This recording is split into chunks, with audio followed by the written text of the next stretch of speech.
Previously on Dungeons and Dragons. After much deliberations, and one murder mansion later, our heroes finally managed to go through all the applications they had received for becoming members of the crew. The first person to arrive was Haku, the water genasi they had met earlier at the bar.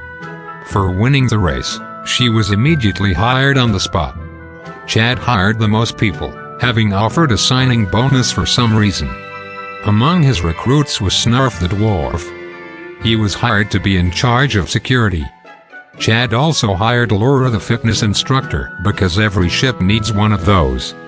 She was hired as the assistant quartermaster, or the eighth master if you prefer. Chad also hired Nex the half-orc. She is in charge of pushing heavy shit and fishing. Chad also hired Bubba against everyone's better judgment. He is a former cleric, and our heroes hope he may become one again. It's not looking good. Chad also hired a pair of orphans because of course he did. They were Tia and Bryn, and they are here to be an apprentice wizard and cooking assistant. Bullen's hires made much more sense than Chad's. Bullen had hired Sly Harper, the definitely not shady quartermaster who is definitely not trying to get out of town. He also hired Felix, who will be acting as the ship's executive officer.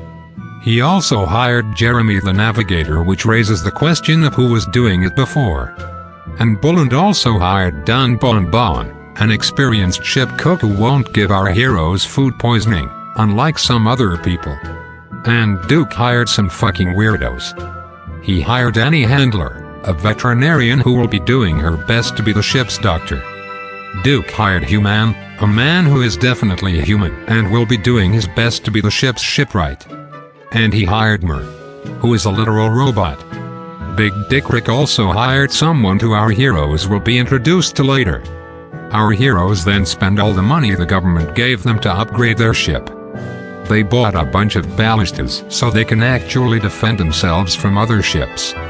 They also split up all the rooms on the ship to everyone, including turning some into an infirmary and a workshop. Once everything had been taken care of, Chad grabbed a bunch of booze and started planning a party to welcome the new crew.